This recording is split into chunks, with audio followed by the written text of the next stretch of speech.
कि इमरान खान का पैगाम बाहर ना आ जाए। ये इतने खौफजदा हैं कि इनको ये फिक्र है कि इमरान खान की कोई बात बाहर ना आ जाए। असल में ये हमें रोकना सबको, उनका मकसद ये है कि इमरान खान की आवाज़ बंद कर दी जाए। इमरान खान ने जो पैगाम देना था वो मैं पिछली दफ़ा का दोहरा देती हूँ। जब मेरी बहन मिलकर आई हैं बुध के दिन, आज इस बात को 6 दिन हो गए। इमरान खान ने कहा था कि 14 तारीख पाकिस्तानियों का हकीकी आज़ादी का दिन है और सारों को इसमें शामिल होना चाहिए।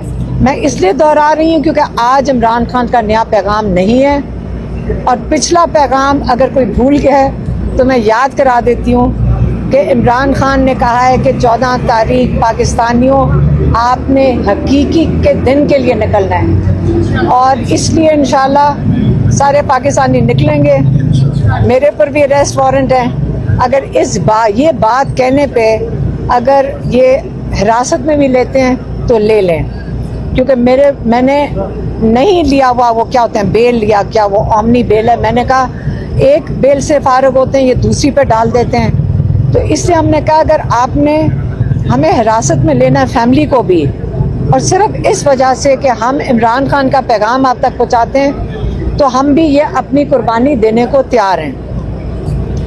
आज जो सुप्रीम कोर्ट में, जब हम सुप्रीम कोर्ट में गए तो जो चीफ जस्टिस थे उन्होंने छूटते साथ ही एक बात कही कि आपने दोनों को कहा और हमारे लॉयर सलमान सफदर को भी कहा कि आपने मेरिट के ऊपर बात नहीं करनी, आपने बात करनी है लीगल बात, लीगल जो भी चीज़ होएगी। मुझे नहीं समझ आई तो मैंने पूछा कि मेरिट का क्या मतलब है, तो उन्होंने बताया जो मेज़ के नीचे छुपा हुआ और जो सोफे के पीछे छुपा हुआ था जो पुलिस वाला, उसकी बात नहीं करनी है। तो अगर उसकी बात जिसकी गवाही पे लोगों को सजाएं हो रही हैं 10-10 साल की, अगर उसकी बात नहीं की जा सकती तो मुझे नहीं समझ आ रही कि इंसाफ कहाँ से लेने जाएंगे हमारे लॉयर इमरान खान के लिए और बाकी सब लोगों के लिए।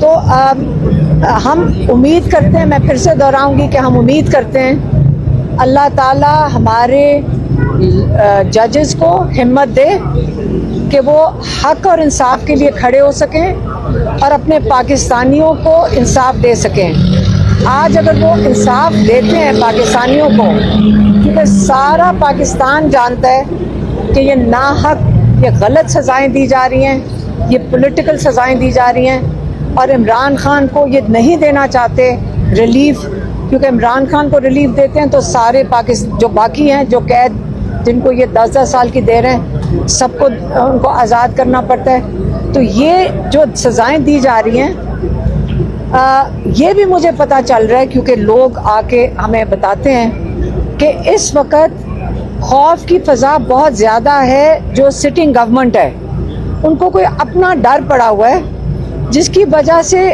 सारे लोग मिलके इमरान खान को आइसोलेट कर दिया है। अगर ये खौफ की फ़ज़ा में रहते हैं, यकीन करें हम हिम्मत करके खड़े हैं, हम यहाँ जेल के बाहर बैठेंगे क्योंकि बहुत हद हो गई है। कई महीने हो गए हैं कि इमरान खान को किसी को, फैमिली को नहीं मिलने दे रहे, लॉयर्स को नहीं मिलने दे रहे। पिछली दफ़ा सिर्फ मेरी बहन को, डॉक्टर उज़मा को पिछली बुध इसलिए बुलाया गया था कोर्ट के अंदर क्योंकि इनको जल्दी है, जज को और प्रोसिक्यूशन को जल्दी है, प्रोसिक्यूशन को जल्दी है कि इमरान खान को तोशाखाना 2 में सज़ा सुनाई जाए। और हमारे लॉयर सलमान सफदर ने कहा मैं केस नहीं चलाऊंगा जब तक ओपन ट्रायल के जो उसके जो रूल्स हैं जो हैं वो पूरे ना हो। और उसके जो तकाजे में ये आता है कि फैमिली को इजाज़त दी जाए, पब्लिक को इजाज़त दी जाए। आपको पता है पब्लिक को इजाज़त नहीं होती, 4 मीडिया वाले बुलाए जाते हैं और वो उन बेचारों को भी इजाज़त नहीं होती कि बाहर आके सेंसर्ड इन्फॉर्मेशन देनी पड़ती है। तो इसलिए जब तकाजे पूरे नहीं हो रहे ओपन ट्रायल के, तो हमारे लॉयर ने नहीं केस करना था। उसके बाद उन्होंने मेरी एक बहन डॉक्टर उज़मा को बाहर अंदर बुला लिया था तो आज जो मुलाकात का दिन है, जहाँ फैमिली की मुलाकात है, लॉयर्स की मुलाकात है, और ये हमारे पास कोर्ट ऑर्डर्स भी हैं। आज इन्होंने फिर से हमें नाके के ऊपर रोक दिया, जेल के सामने भी नहीं जा सकते हैं, 2 किलोमीटर पहले रोक दिया है। तो हम यहाँ आके खड़े हो गए। लेकिन आज मेरी बहन और मैं कह रहे थे कि आज हमने यहाँ से नहीं उठना। अगर हम ये हर दफ़ा उठ के वापस चले जाते हैं तो ये हमारे साथ हर दफ़ा यही करेंगे और हमें इमरान खान को हमारे से मुलाकात नहीं करने देंगे। इससे आज हम इधर ही बैठेंगे, ये मैं सिर्फ आपको